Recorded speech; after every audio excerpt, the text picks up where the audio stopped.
Bueno, en esta oportunidad vamos a presentar, además de algunos datos de interés para usted acerca de los envíos de alimentos peruanos al mercado de los Estados Unidos, las tres normas finales en el marco de la FISMA, de la Ley de Modernización de la Inocuidad Alimentaria de los Estados Unidos, y que son de alto interés para ustedes, y que son a saber la norma sobre productos frescos, la norma del Foreign Supplier Verification Program, que es las exigencias de verificación del abastecedor de alimentos, y la auditoría de terceras partes.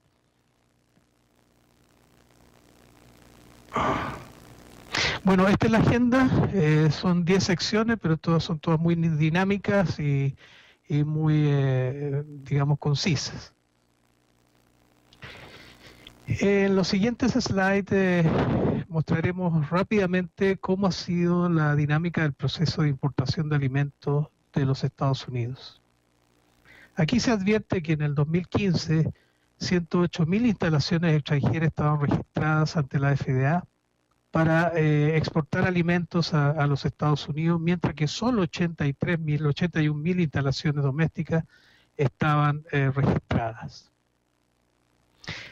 En 1980 el valor de las importaciones de alimentos por parte de los Estados Unidos era de 16.700 millones de dólares, en tanto 34 años más tarde, es decir, en el 2014, llegaba a casi 120.000 millones, es decir, creció más de 7 veces.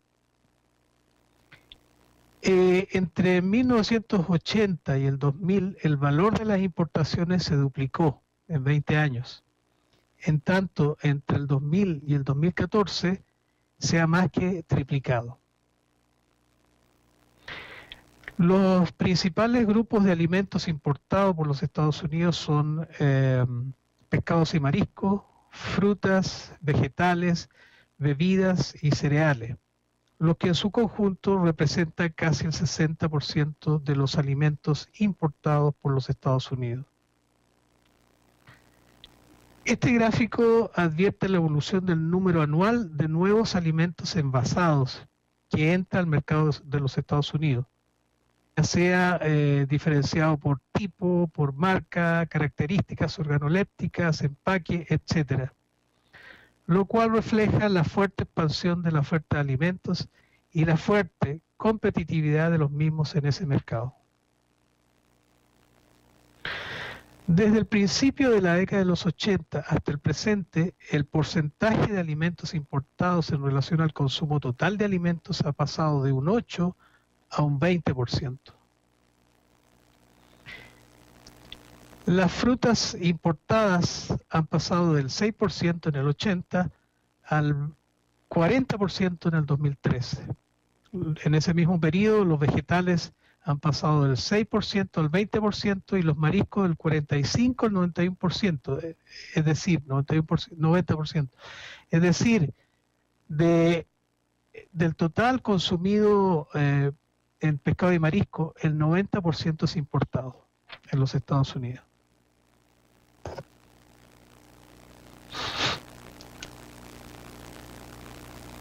Veamos ahora la evolución de los alimentos peruanos en el mercado de los Estados Unidos.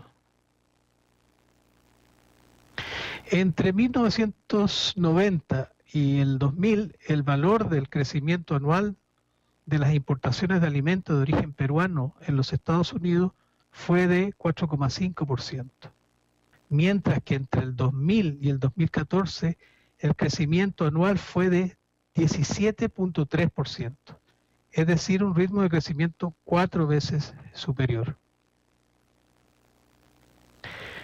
Lo que más resalta de dicho crecimiento es el valor de las importaciones hortofrutícolas, las cuales han crecido más de 8 veces entre 1990 y el 2013. Los pesqueros también han tenido un crecimiento importante, 35 millones en 1990 a 222 millones el año 2013.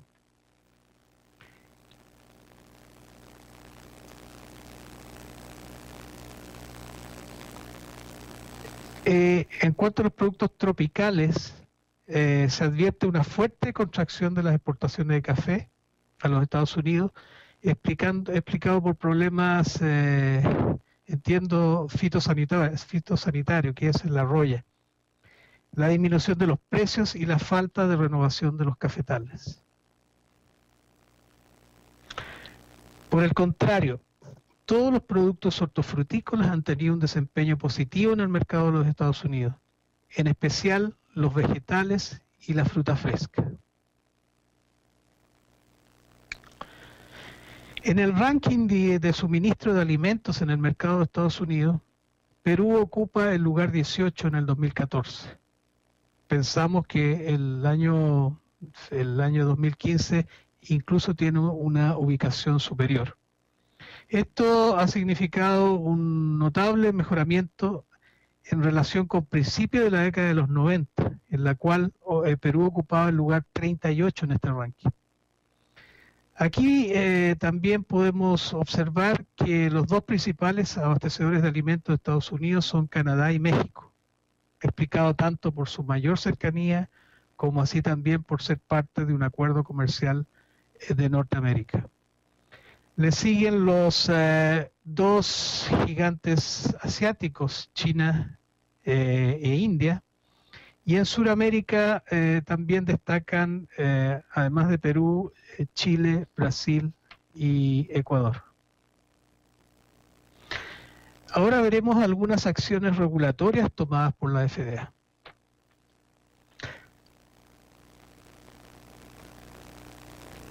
Aquí observamos que a partir del 2010 existe una mayor actividad de retiros de alimentos del mercado de los Estados Unidos. Ahí, como se explica aquí, el retiro es una acción tomada por la empresa de manera autónoma o inducida por la FDA para retirar del mercado productos de los cuales existen evidencias de no cumplimiento de las exigencias de seguridad por parte de la FDA. Y es clasificado en 3 clases de acuerdo al nivel de riesgo.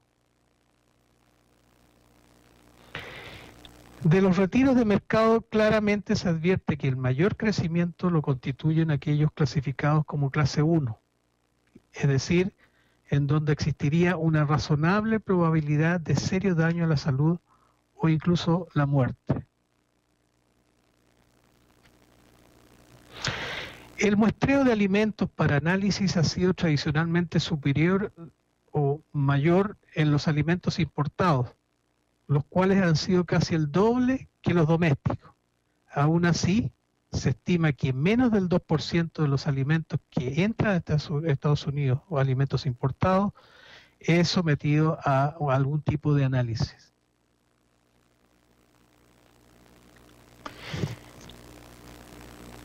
Este gráfico muestra un fuerte incremento en el 2010 de las inspecciones de establecimientos que producen, procesan o empacan alimentos, sean ellos extranjeros como domésticos.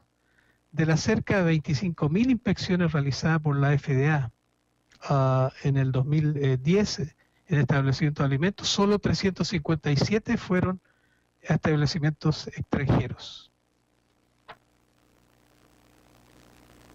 Ahora bien, el mandato de la FISPA o de modernización de la inocuidad alimentaria de los Estados Unidos establece que se incrementen de manera importante las inspecciones a establecimientos de alimentos en el extranjero. Es así como mientras en el 2007 fueron menos de 100 los establecimientos e instalaciones de alimentos extranjeros que fueron inspeccionadas por la FDA, para el año fiscal 2016, que es el actual año fiscal en los Estados Unidos, se ha programado realizar más de 3.600 inspecciones.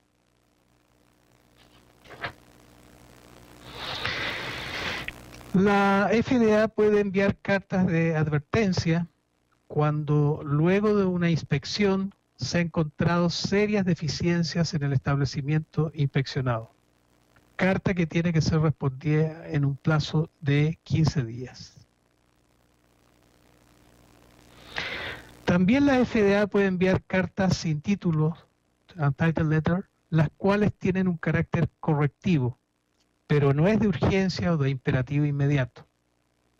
También la FDA toma acción decretando la alerta de importación, ya sea para una empresa, un alimento específico, un país o una región, cuando existe evidencia de que puede existir una amenaza para la salud pública de la población de los Estados Unidos. Esta alerta de importación significa que el alimento es detenido sin examen físico y el dueño de este alimento tiene que comprobar mediante análisis en laboratorio de los Estados Unidos que el alimento no presenta riesgo para los consumidores. Veamos ahora qué ha pasado en los últimos años con alimentos peruanos que han sido rechazados a la entrada de la frontera de los Estados Unidos. En los últimos 5 años, la FDA ha rechazado 440 alimentos peruanos en los Estados Unidos. Entre los principales alimentos afectados se encuentran la páprica, pimentón y pimiento, en ese grupo, digamos, de vegetales, tanto frescos como elaborados. Las arvejas, los rechazos también de quinoa se han incrementado en los últimos meses, fundamentalmente el último año, y la gran mayoría de los rechazos obedece a problemas con pesticidas, sea que se ha detectado un pesticida no autorizado en los Estados Unidos o el pesticida excede los límites establecidos por la autoridad ambiental, la autoridad ambiental en los Estados Unidos es la EPA, la EPA, la Agencia de Protección Ambiental, que regula y le da los límites máximos, y la FDA hace cumplir esos límites para los alimentos, sean producidos internamente o importados.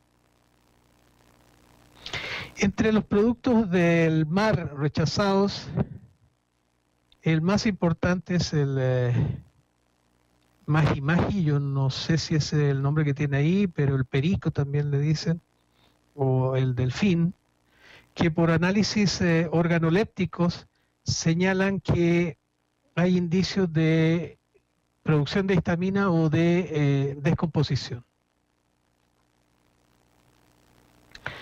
Entonces, si resumimos, entre las causas principales de rechazo de alimentos peruanos en los Estados Unidos, el residuo de pesticidas es el más importante, con el 30% de los rechazos. El segundo más importante es el mal etiquetado, sea que no siguieron las guías de etiquetado establecidas por la FDA o tienen problemas con la identidad del alimento, es decir, dice ser un alimento y es otro diferente. La tercera causa está relacionada con las condiciones de frescura de los pescados y mariscos, que también se advierte que afecta fundamentalmente al producto maji-maji. Veamos ahora qué ha pasado en los últimos años con alimentos peruanos que han sido rechazados a la entrada de la frontera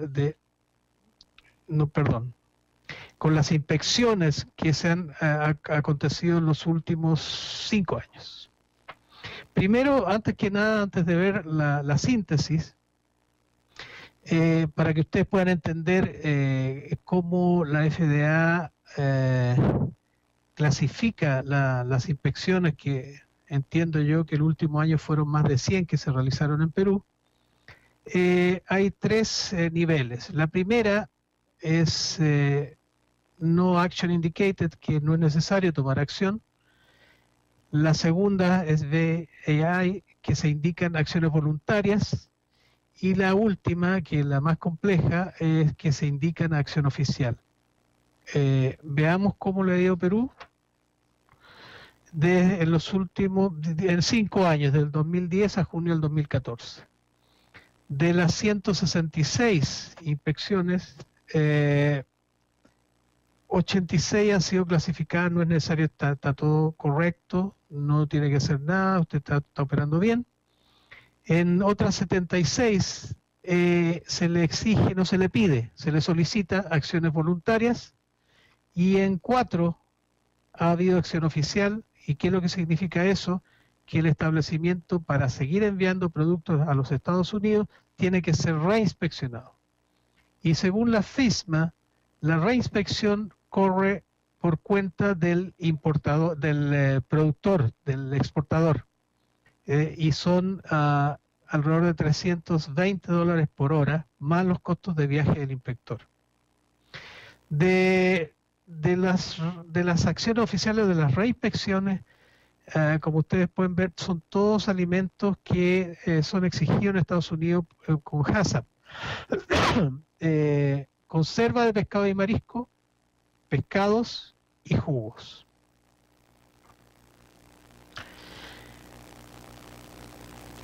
Ahora revisaremos aspectos relevantes de la ley de modernización de la inocuidad alimentaria de los Estados Unidos.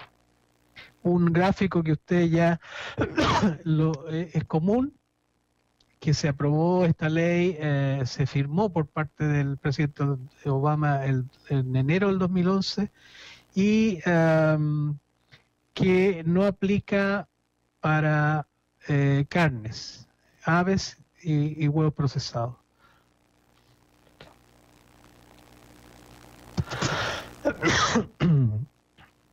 Veamos el siguiente. ¿Cuál es la situación actual de la FISMA? Bueno, desde enero del 2013, entre enero del 2013 y enero del 2014, la FDA propuso 7 reglas para avanzar en la implementación de la FISMA. Posteriormente, 4 de esas normas propuestas fueron actualizadas, lo que se llama propuestas suplementarias, a fin de hacerlas más flexibles, más prácticas y más efectivas. Para estas normas llamadas suplementarias se les dio un periodo adicional para comentarios. Este es un resumen de las 7 reglas propuestas por la FDA. Las que están en negro ya son reglas finales, y se está a la espera de 2 reglas finales en rojo, aun cuando estas ya también cerraron los periodos de comentarios. Las 2 que están todavía como en espera de la norma final son la de adulteración intencional y la de transporte de alimentos. Una síntesis del interés que se tenía por comentar, y esto también no solo era para los comentarios recibidos por productores o exportadores extranjeros, sino que también al interior de los Estados Unidos. Nosotros vemos que una de las reglas más comentadas fue la de frutas y vegetales frescos, con 18.000 comentarios públicos. Y luego la de controles preventivos, que también es una norma que todavía, digamos, se tiene que hacer un gran esfuerzo por decir cuál es lo que está proponiendo la FDA para como análisis preventivo, que el control preventivo de los alimentos, que no es el HACCP, es un poco diferente, pero en algún momento, digamos, lo podemos tocar. Bueno, vamos a ver. Nosotros hemos seleccionado, de acuerdo a la exigencia o al pedido, a la solicitud que nos hicieran llegar ustedes, hemos seleccionado 3 reglas o 3 normas finales para analizarla en este seminario, en este webinar. La primera de ellas es la norma final para frutas y vegetales frescos. Esta norma aplica a todas las frutas y verduras que son consumidas crudas, y quedan excluidas aquellas que requieran cocción o que tienen algún proceso que reduzca de cierta forma el riesgo microbiano. Ahí tienen algunos ejemplos, digamos, de a cuáles se aplica y a cuáles no se aplica.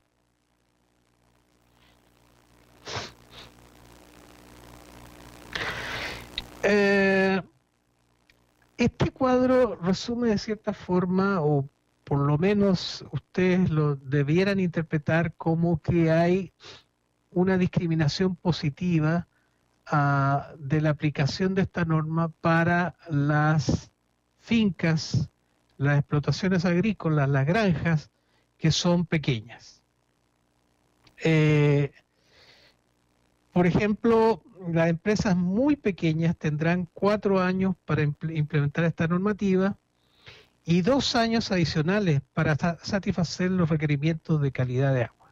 En total, 6 años a partir de octubre 31 del 2015. Estamos hablando que el 2021 se le va a exigir, digamos, a las fincas muy pequeñas y que quedan excluidas las instalaciones que venden menos de $25.000 al año.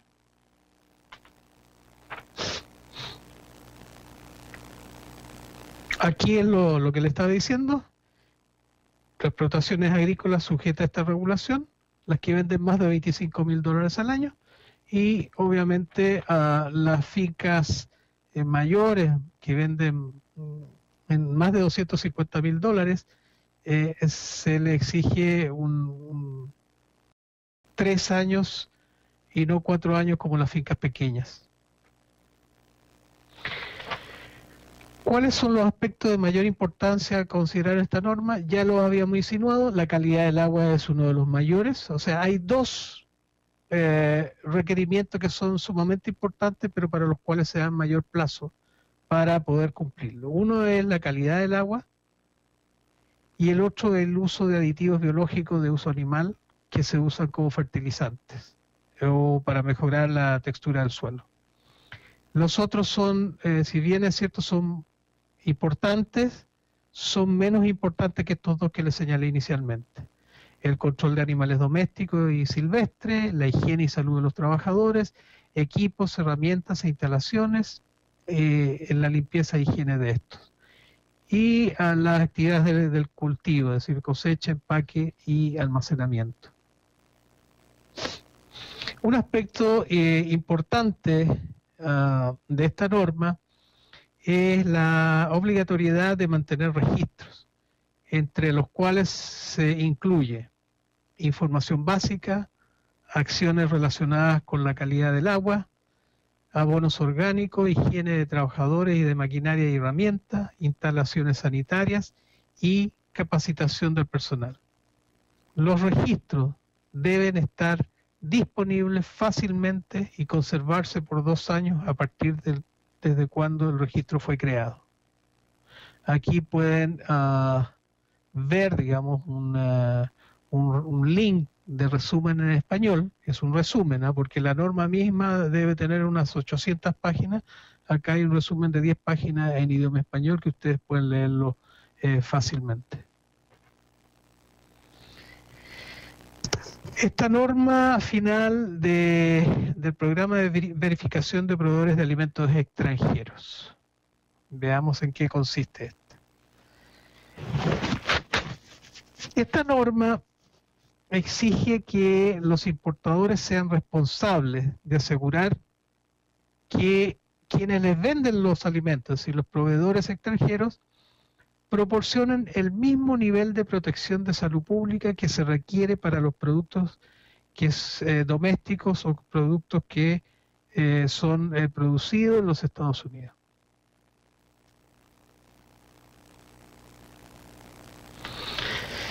Para el caso de esta norma sobre verificación de proveedores extranjeros, se tendrá plazos para comenzar a cumplirla hasta abril del 2018.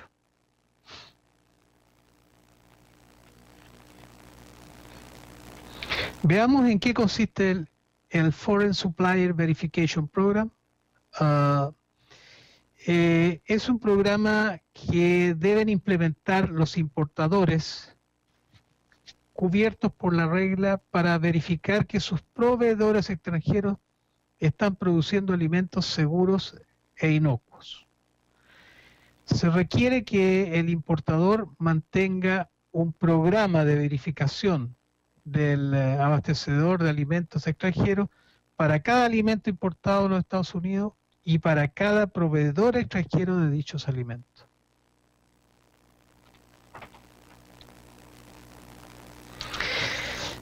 A los efectos de este programa de verificación de abastecedores extranjeros, un importador es el propietario o el consignatario que haya ofrecido un alimento para su importación en los Estados Unidos.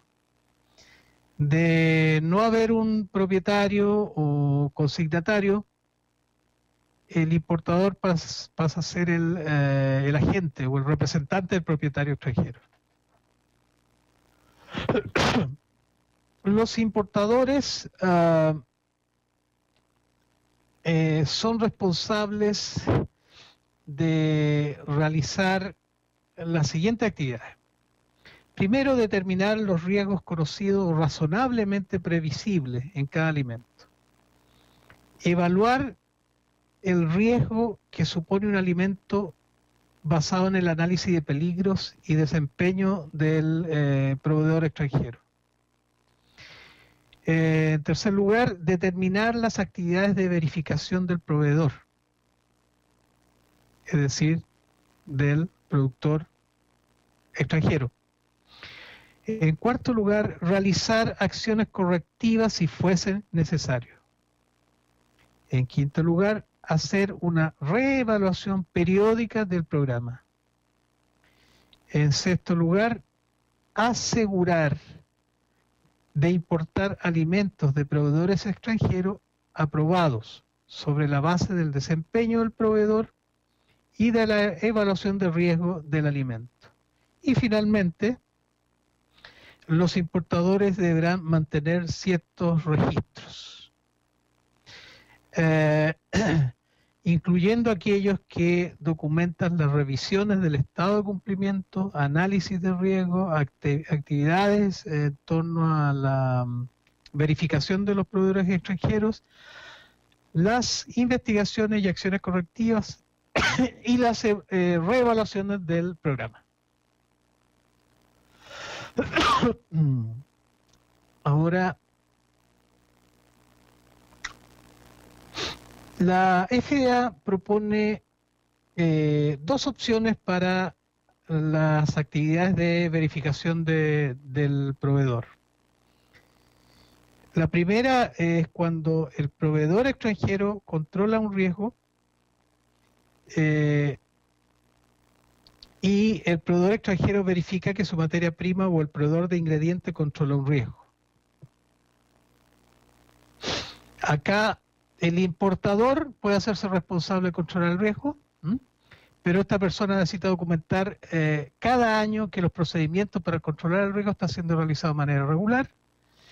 Y si el cliente del importador controla el riesgo, el importador tendría que obtener un aseguramiento escrito, al menos cada año, que el cliente ha establecido y sigue los procedimientos para controlar de manera adecuada el riesgo.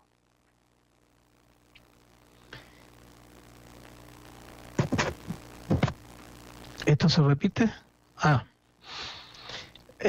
Las opciones tienen que ver con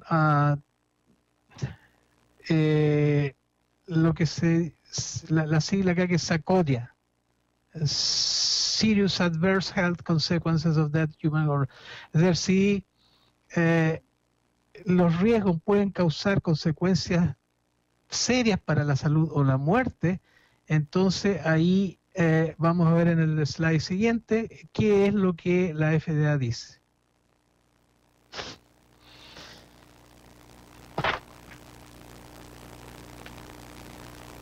Bueno, los importadores tienen flexibilidad para adaptar las actividades de verificación de proveedores respecto de riesgos alimentarios únicos y de acuerdo a las características del proveedor.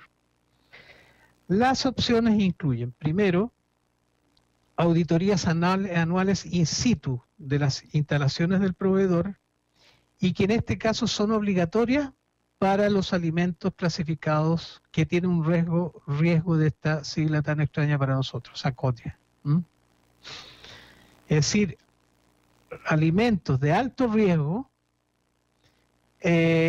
necesariamente tiene que haber una auditoría in situ por parte del proveedor o por parte del importador. En segundo lugar, para alimentos no SACODIA o incluso para estos mismos o para riesgos no SACODIA, se podría utilizar la auditoría local en el sitio, in situ también.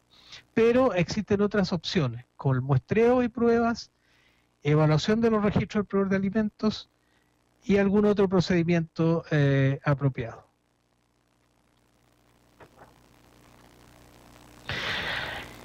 Se puede utilizar una tercera parte para realizar la verificación de las actividades de producción y procesamiento de alimentos de un proveedor extranjero.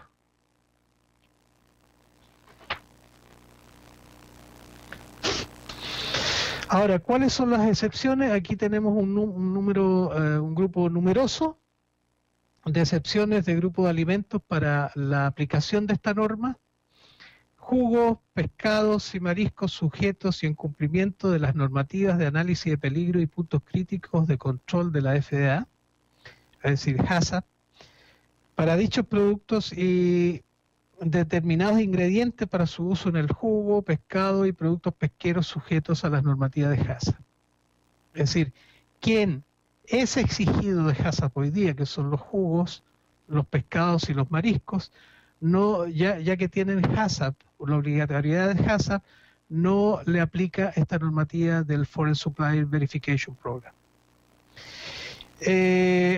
Alimentos para investigación o evaluación, alimentos para consumo personal, las bebidas alcohólicas tampoco aplica, los alimentos que se importen para procesamiento y exportación y reexportaciones, los alimentos enlatados, pero ojo, acá son enlatados con bajo contenido en ácido o acidificado, el ACF que se llama, tales como verduras enlatadas,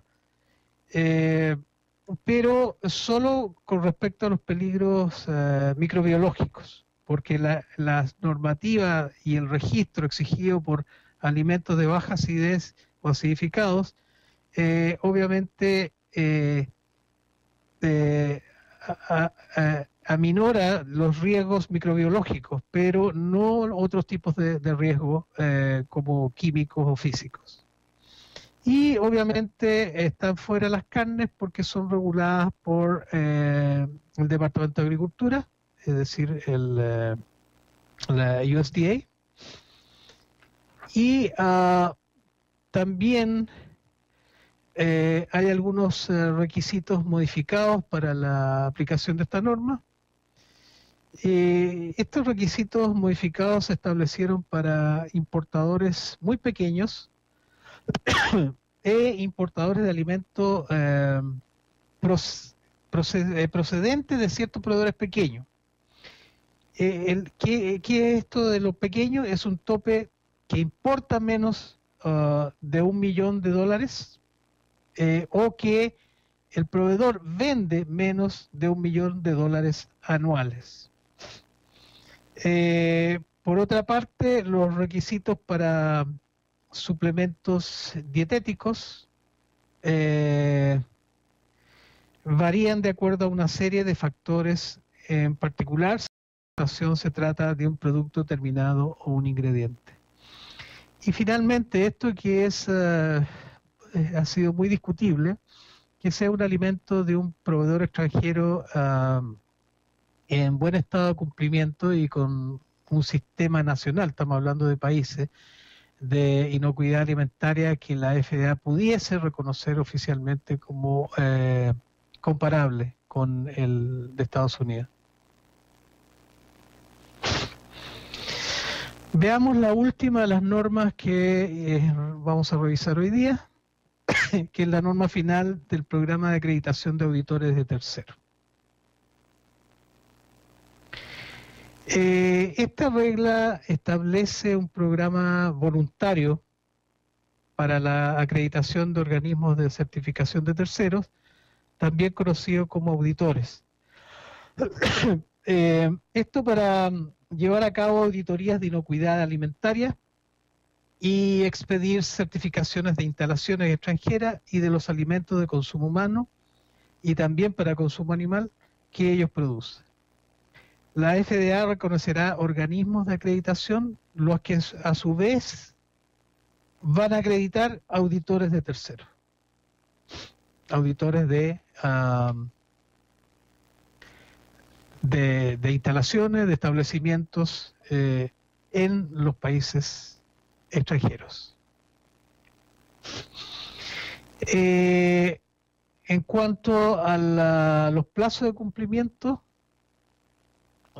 esto ya, la norma final salió el 31, ya se estaría trabajando. La intención de la FDA es que este mecanismo se pudiera poner en práctica as soon as possible, lo antes posible. Se está trabajando en eso. Falta definir algunos elementos más bien logísticos, digamos, para la aplicación de esta normativa, pero la intención, como aquí dice, es ponerla lo antes posible. Y hay una razón también para ello. Recuerden que el incremento de las inspecciones ha sido sideral y la FDA quiere llegar a inspecciones anuales extranjeras del orden de los 18.000. Para hacer esto con la capacidad de la FDA, tanto humana como financiera, es imposible. Por lo tanto, este mecanismo tiene que implementarse lo antes posible. Bueno, acá es un resumen que a usted le puede clarificar. Bueno, que la FDA entonces reconoce los organismos de acreditación en base a ciertos criterios como la competencia, la imparcialidad, la seriedad, etcétera. Esos son los organismos que la FDA va a reconocer. Estos organismos de acreditación van a acreditar auditores calificados de terceros. Y esos auditores calificados de terceros u organismos de certificación van a hacer inspecciones, auditorías, y también van a certificar establecimientos extranjeros y alimentos. Después vamos a profundizar un poco en eso. Y el establecimiento extranjero puede optar por ser inspeccionado por un auditor acreditado u un organismo de acreditación.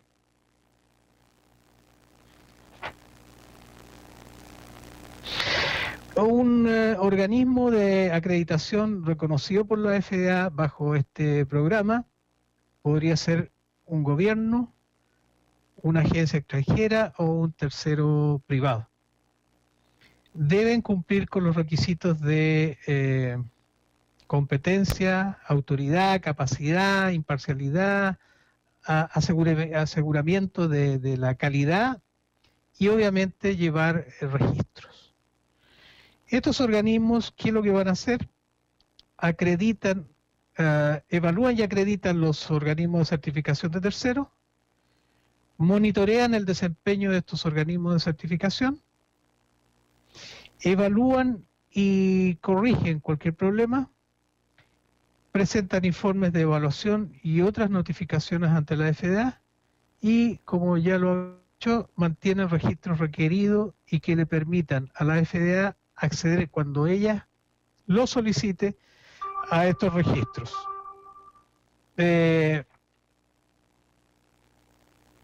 Funciones de los auditores terceros.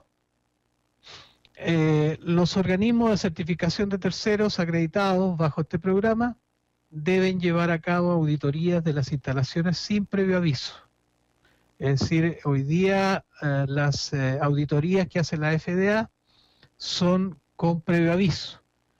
En esta modalidad va a ser sin previo aviso y van a llegar en cualquier momento a las instalaciones productoras de alimentos. Y cuando pudiesen descubrir alguna condición que también cause o contribuya a un riesgo grave para la salud pública, estos notifican a la FDA. Además de los otros requisitos enumerados, la regla final requerirá de estos organismos de certificación de terceros que garanticen que sus agentes de auditoría sean competentes y objetivos. Verifiquen la efectividad de las acciones correctivas para subsanar las deficiencias detectadas en las instalaciones que son inspeccionadas y evalúen y corrijan cualquier problema con respecto a su propio desempeño. Y obviamente que mantengan registros.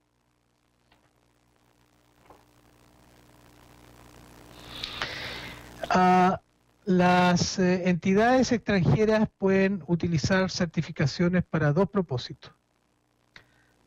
Los importadores pueden utilizar certificaciones para establecer que son elegibles para participar en un programa voluntario de importador calificados, BQIP, que se llama en inglés, ¿cuál es la ventaja? Que podría entrar con mucho más fluidez al mercado de Estados Unidos sin una revisión exhaustiva del alimento. Y en el segundo caso, para evitar que los alimentos potencialmente perjudiciales que lleguen a los consumidores de Estados Unidos, la FDA también puede requerir en circunstancias específicas que vaya acompañado de una certificación de un organismo de certificación de terceras partes acreditado.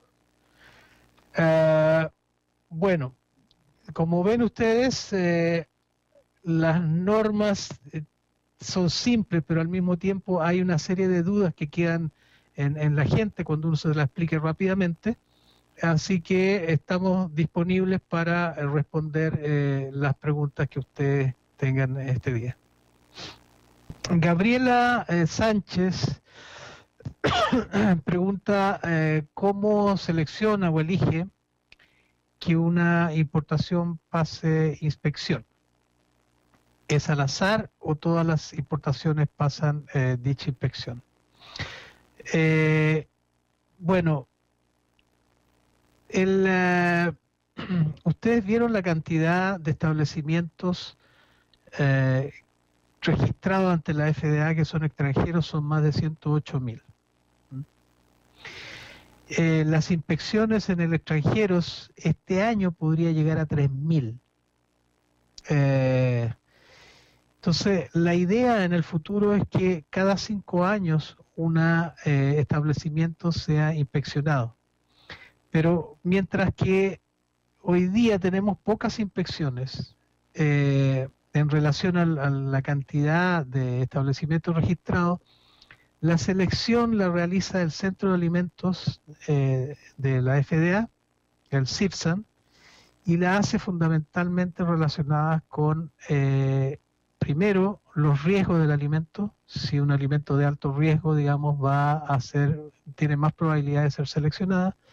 Segundo, si es que se ha detectado algún brote de enfermedades transmitidas por alimentos en alguna región o algún país.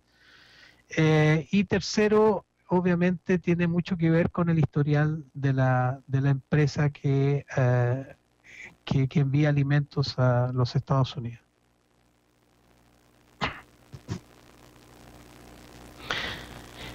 Iván Serpa, ¿cuáles son los requisitos que pide la FDA para acceder al servicio de acreditación de terceros? Bueno, ya lo mencionábamos en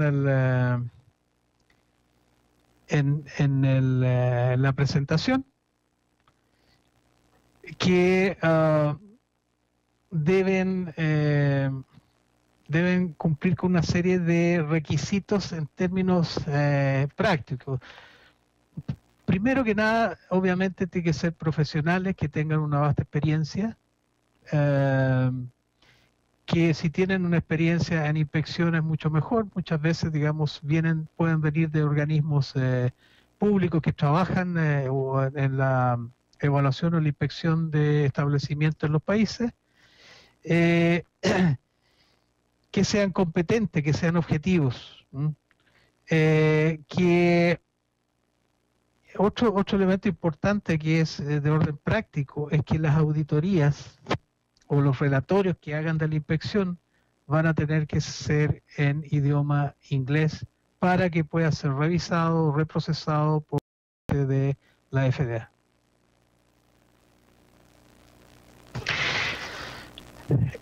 Mabel Bazán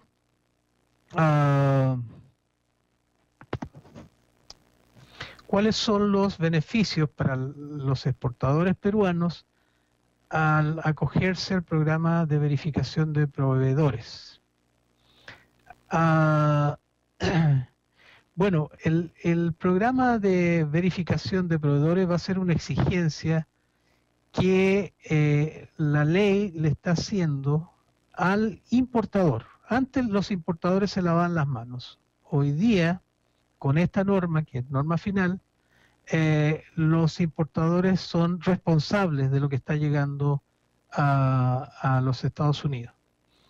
Pero los importadores lo que tienen que hacer es trabajar conjuntamente con los proveedores, que en este caso los proveedores son los productores o los exportadores de alimentos desde el Perú. Si usted me pregunta cuáles son los beneficios es que va a ser una exigencia o sí de entrar un alimento, a excepción de aquellos alimentos que ya vimos que no caben en esta norma, que tienen que cumplir. O definitivamente o el importador hace los análisis de riesgo o el importador le pide al proveedor que haga estos análisis de riesgo. Daniel Anteparra, ¿qué alimentos son considerados de alto riesgo? Esa pregunta siempre la han hecho y nosotros tenemos una respuesta general porque hay una norma, una de las normas que estaba en estudio y estaba para comentarios en relación a los criterios que la FDA estaba señalando para definir un alimento de alto riesgo.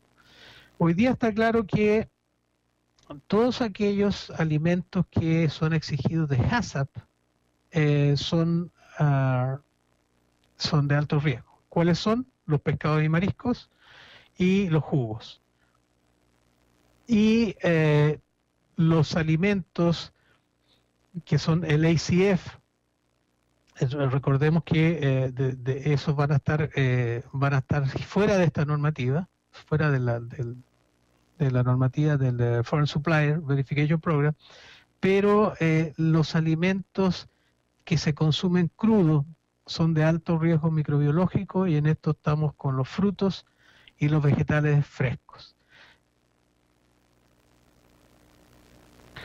Gabriela Sánchez sí podría ser un auditor acreditado, pero recuerden bien que esto va con algunos pasos previos.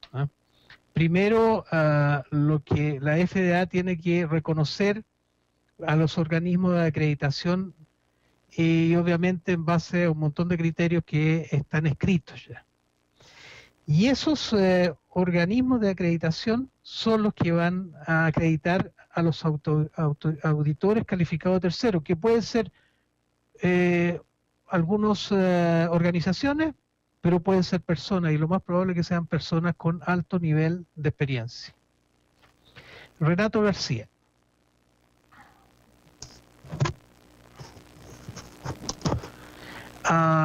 Dice, por favor especifique las obligaciones, trámites y costos que incurriría al exportador peruano ante una visita fiscalizadora de un agente especializado en la FDA. Bueno,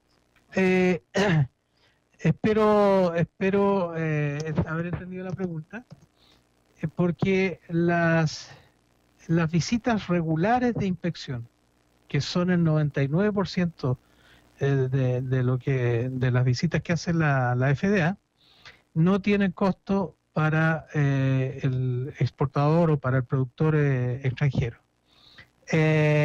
Las que son reinspecciones son efectivamente las que van a tener costo.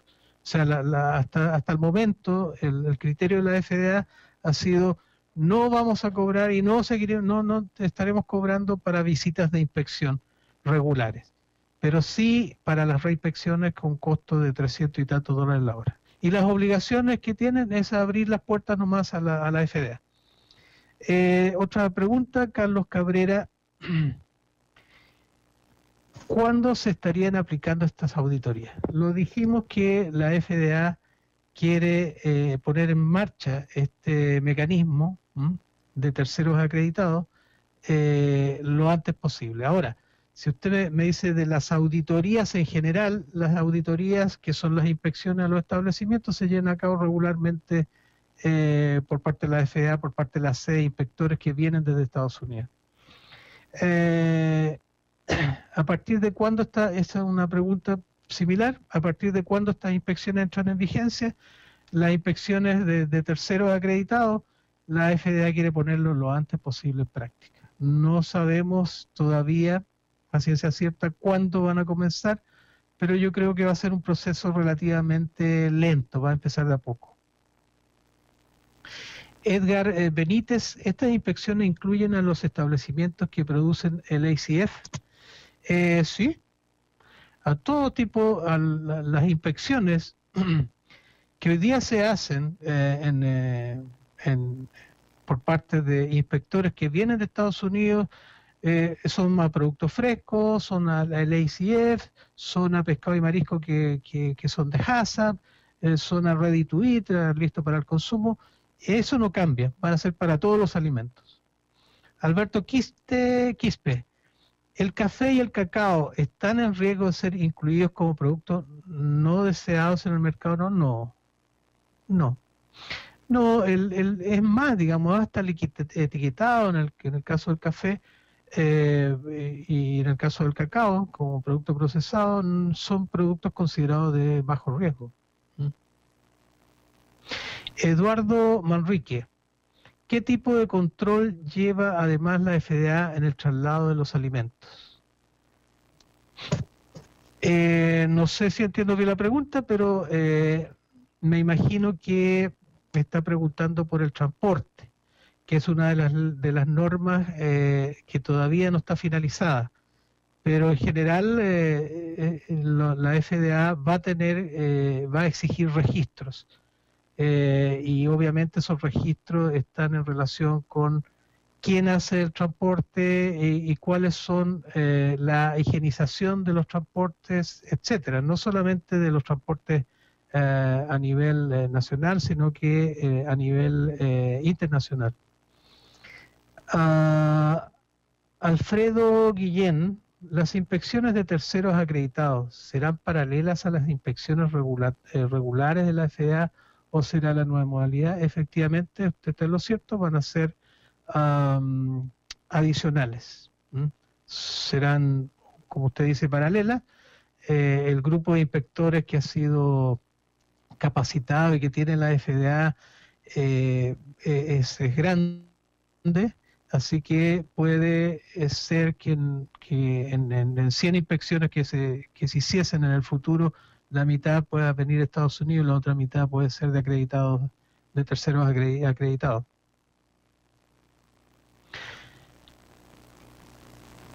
Parece que no hay más preguntas, pero vamos a esperar si es que hay alguna adicional.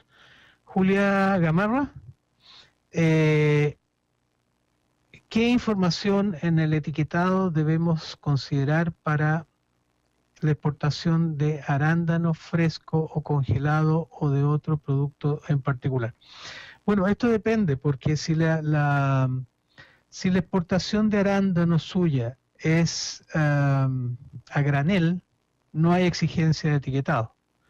Ahora, si su producto está envasado para consumo en el retail, es decir, en venta directa, en consumo directo, hay una exigencia que si usted me envía al mail que está puesto ahí o al mío personal, que después lo van a compartir. Yo le puedo enviar un manual de etiquetado de la FDA. Ojo que los productos frescos no requieren etiquetado. Ahora usted me está hablando de un producto procesado que es congelado, sí requiere etiquetado. Eileen Chavesta. ¿Qué pasaría si la empresa no pasa la evaluación durante la reinspección?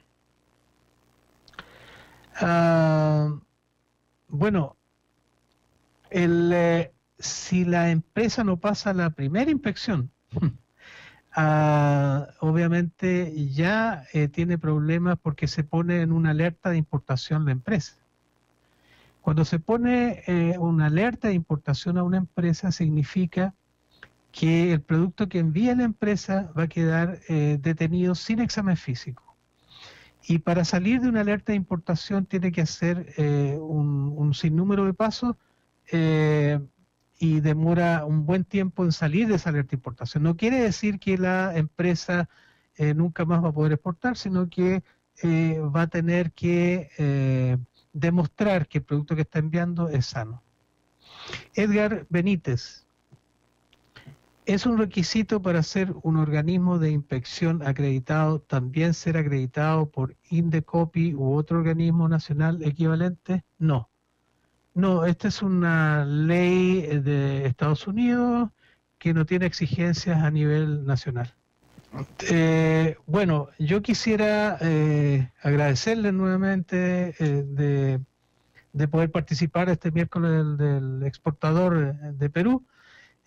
Quizás podríamos organizar una nueva presentación ya con algo que es de mucho interés, no solo de estas tres normas que relatamos hoy día, sino que los controles preventivos.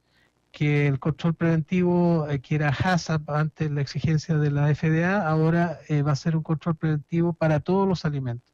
Y ahí están, bueno, tanto la Embajada de Estados Unidos, Melina, ProPerú, estamos abiertos a que ustedes pudieran solicitarnos una nueva charla en torno a los nuevos desafíos para enviar alimentos a Estados Unidos.